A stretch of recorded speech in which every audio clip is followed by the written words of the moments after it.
ನಮಸ್ಕಾರ ವೀಕ್ಷಕರೇ, all right Kannada ಚಾನಲ್ಗೆ ಸುಸ್ವಾಗತ.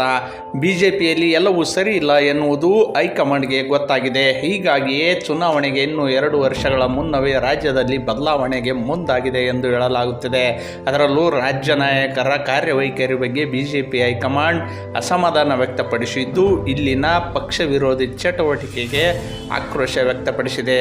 ಪ್ರಧಾನಿ ನರೇಂದ್ರ ಮೋದಿ ಆದಿಯಾಗಿ ರಾಜ್ಯ ಉಸ್ತುವಾರಿ ಹಾಗೂ ರಾಷ್ಟ್ರೀಯ ಪ್ರಧಾನ ಕಾರ್ಯದರ್ಶಿಯಿಂದ ಹಲವರಿಗೆ ದೂರುಗಳು ಹೋಗಿವೆ. ಹೀಗಾಗಿಯೇ ರಾಜ್ಯ ರಾಜಕಾರಣದಲ್ಲಿ ಬದಲಾವಣೆ ಬಿರುಗಾಳಿ ಬೀಸುವಂತಹ ಎಲ್ಲ ಸಾಧ್ಯತೆ ಇದೆ.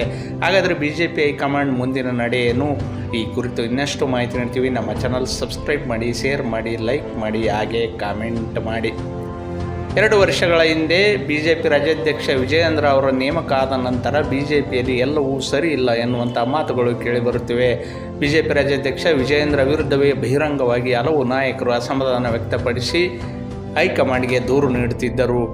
ಬಿಜೆಪಿ ಹೈಕಮಾಂಡ್ ತನ್ನ ನಿರ್ಧಾರವನ್ನು ಯಾರ್ಯಾರು ವಿರೋಧಿಸಿದ್ದಾರೆ ಅವರಿಗೆ ಈಗಾಗಲೇ ನೋಟಿಸ್ ಕೊಡುವ ಮೂಲಕ ಕೆಲವರನ್ನು ಪಕ್ಷದಿಂದ ಹೊರಹಾಕಿದೆ. ಆದರೂ ಕೂಡ ಬಿಜೆಪಿಯ ಬಣ ರಾಜಕೀಯ ನಿಂತಿಲ್ಲ.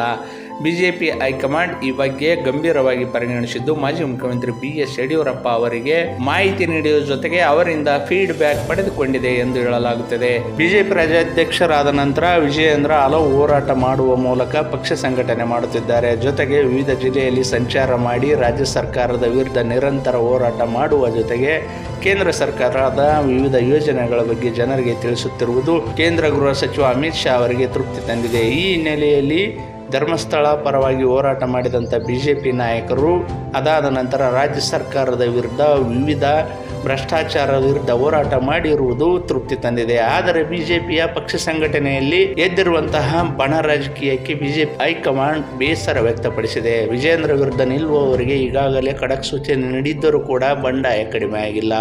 ಹೀಗಾಗಿ ಮುಂಬರುವ ದಿನಗಳಲ್ಲಿ ಬಿಜೆಪಿಯಲ್ಲಿ ಬದಲಾವಣೆ ಮಾಡುವಂತಹ ಸಾಧ್ಯತೆಗಳು ಕೇಳಿಬರುತ್ತಿವೆ. ಬಿಜೆಪಿ ರಾಜ್ಯಾಧ್ಯಕ್ಷ ವಿಜಯೇಂದ್ರ ಅವರನ್ನು 2028ರವರೆಗೆ ಮುಂದುವರಿಸಿ ಅವರ ಗರಡಿಯಲ್ಲಿ ಪಳಗಿದ ಹಾಗೂ ಮಾಜಿ ಮುಖ್ಯಮಂತ್ರಿ BS ಯಡಿಯೂರಪ್ಪ ಆಪ್ತರೆಂದು ಗುರುತಿಸಿಕೊಂಡ ಕೆಲ ನಾಯಕರಿಗೆ ಬಿಜೆಪಿಯ ಸ್ಥಾನಮಾನ ಒಲಿಯುವಂತಹ ಸಾಧ್ಯತೆ ಇದೆ ಎಂದು ಹೇಳಲಾಗುತ್ತದೆ. ಒಟ್ಟಾರೆಯಾಗಿ ಮುಂಬರುವ ದಿನಗಳಲ್ಲಿ ಬಿಜೆಪಿಯಲ್ಲಿ ಬದಲಾವಣೆ ಆಗುವಂಥ ಎಲ್ಲ ಸಾಧ್ಯತೆ ಇದ್ದು, ಬಂಡಾಯ ಸಾರಿದಂಥ ನಾಯಕರಿಗೆ ಬಿಸಿ ಮುಟ್ಟಿಸುವಲು ಹೈಕಮಾಂಡ್ ಚಿಂತನೆ ನಡೆಸಿದೆ ಎಂದು ಹೇಳಲಾಗುತ್ತಿದೆ.